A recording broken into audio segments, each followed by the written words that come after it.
Wednesday. You know what that means? New week of old comics.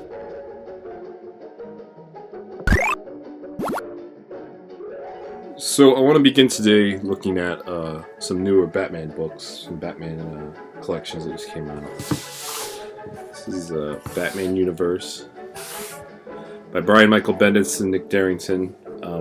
Brian Michael Bendis, you may know from, Brian Michael Bendis.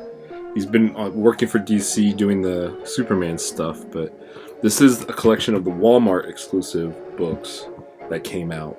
The art is by Nick Darrington, who did Doom Patrol, and the artwork in this is phenomenal. The writing, on the other hand, is a little... If you remember the Batman Brave and the Bold cartoon, it's kind of like that. It's a quippy Batman. It's a witty Batman, not so much dark and brooding, which kind of matches the artwork a little bit. Darrington's work is a little cartoony in a good way. It's really great too. I love the way he draws Batman. The story kind of jumps all over the place, which is kind of cool. I like that. But I think the characterization of Batman's a little G-rated. It would make sense it's for the Walmart books, but it's kind of a pity that it was a Walmart exclusive for so long. But now you can buy this anywhere. Like I said, the artwork's really good. He jumps around. Jonah Hex. There's some Green Lantern stuff, and I dig that part of the story. That's cool. That's really awesome. Love the lines. I like the part of the story that compacts a lot of stuff into it. I mean, there's a thing about Vandal Savage is in it, Hawkworld, Jonah Hex, Green Lantern. I mean, it's all over the place, but it's just a kind of a weak characterization of Batman. And I think that's what people thought when Bendis came on to DC, that he should be suited for Batman, knowing as he works a lot with street level characters like Daredevil and Jessica Jones, but it's a mixed bag. But it's cool. And then just out this week, I know I usually just talk about old stuff, but this is the Snyder and Capullo Last Night on Earth. I guess they're going to continue working together doing Batman stuff after their long run on New 52 and Dark Knight's Metal. I haven't read this yet. Of course, Greg Capullo art, still among the best Batman art out there.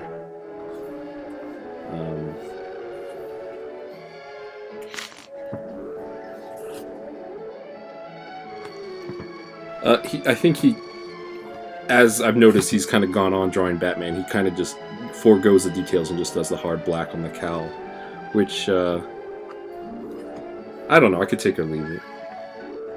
It looks cool here, but when you do kind of closer up stuff, you kind of want, I don't know, you want to see like that. You want to see more of the shapes in the cowl. But I look forward to reading this. Kind of a nice cover. Like the green.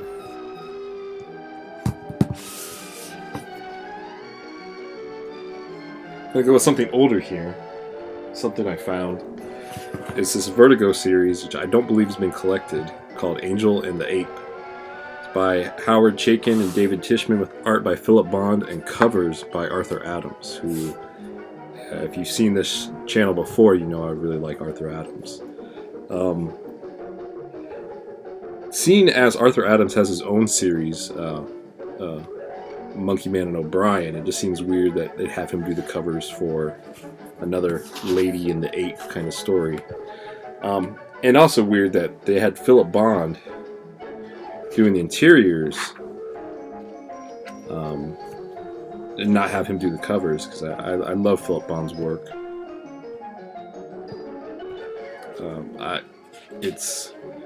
This is more kind of a cartoony Philip Bond, which I like. Yeah, it's so expressive.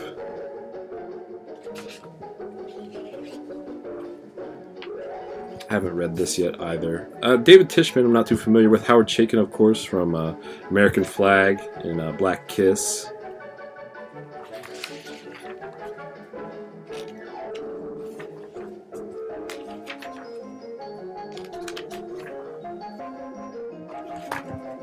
Phenomenal covers.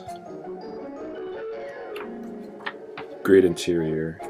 And Howard Chaykin. I don't know how you could go wrong. I don't know why this hasn't been collected. But I got the issues pretty cheap. I look forward to reading this week.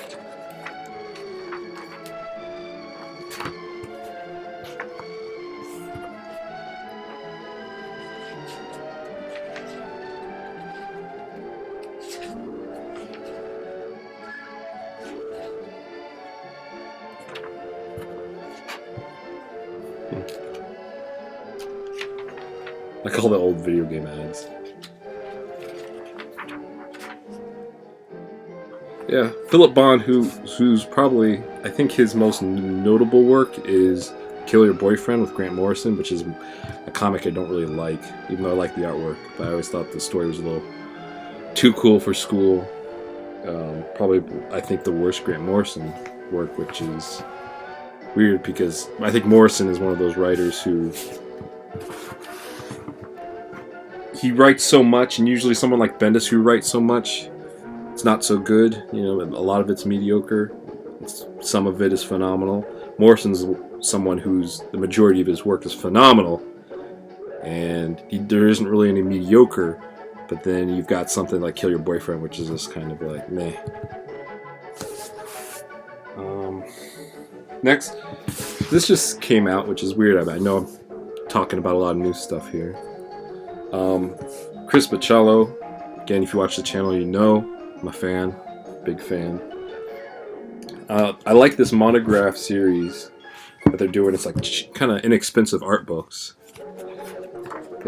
and I think they kind of go with a lot of really obvious Bachalo picks from his Marvel work.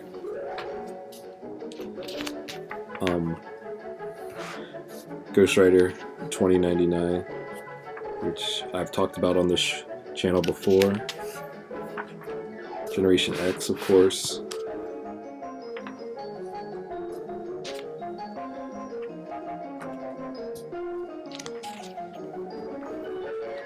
This stuff really works good with color, so I think it's odd they're doing a lot of the kind of just the inks. Stuff really pops when it's in color.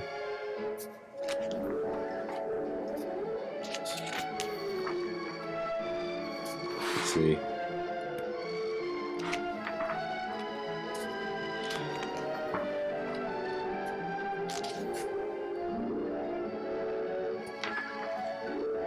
That's cool.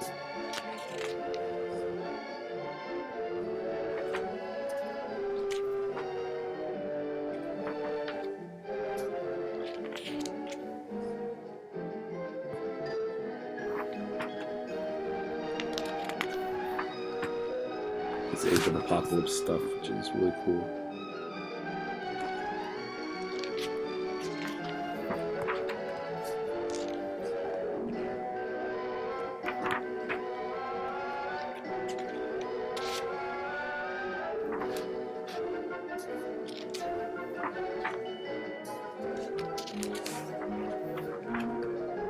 That's great.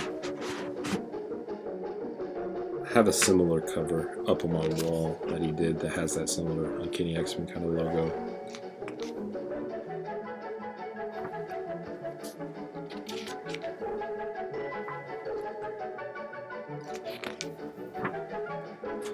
Cover of Supernovas.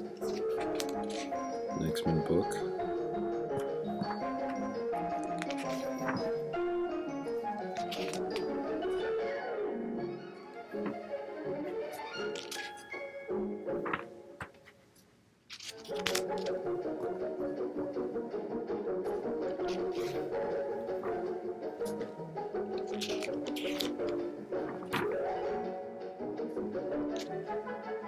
This Venom stuff. I'm surprised there isn't more of this lizard stuff that he did with Spider-Man. I always thought that stuff looked awesome.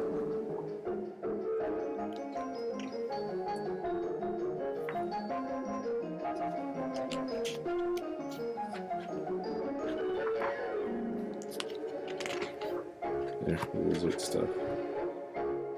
Really like the way he depicted the lizard.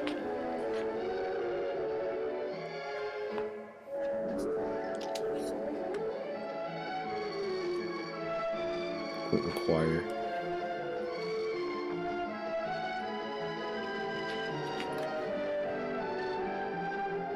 That's great.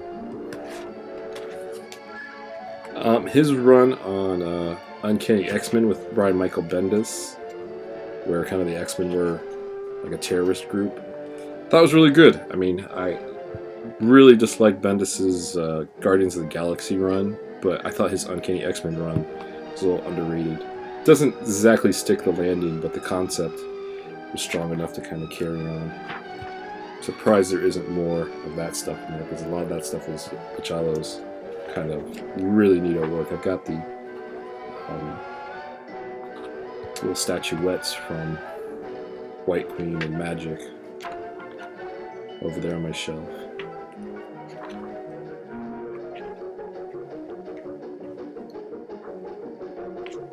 This Doctor Strange work with the Jason Aaron run, I thought was pretty cool too.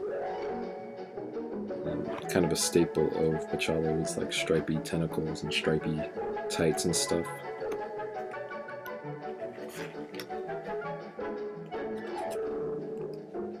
I like his Doctor Strange. And then he's just finished up a small little run on the new Deadpool, which the artwork's really good, and I think he really understands how to draw Deadpool, especially different from the Spider-Man.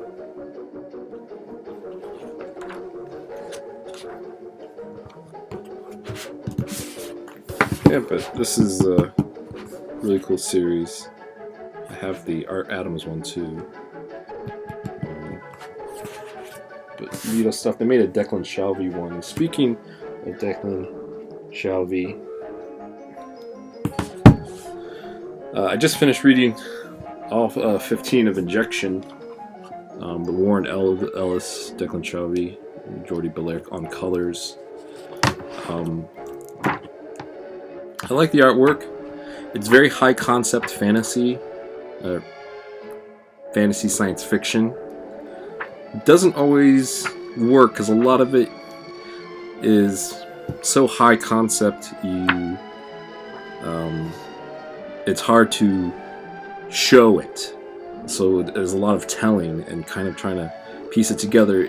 It's about a group of 5 really smart people, kind of geniuses, who invent a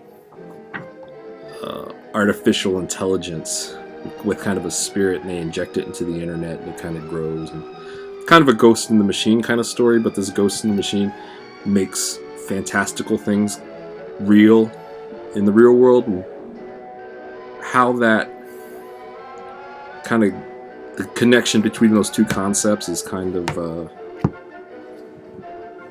it's hard to explain. Like, you have to read it. But the artwork's really good and the execution's really good.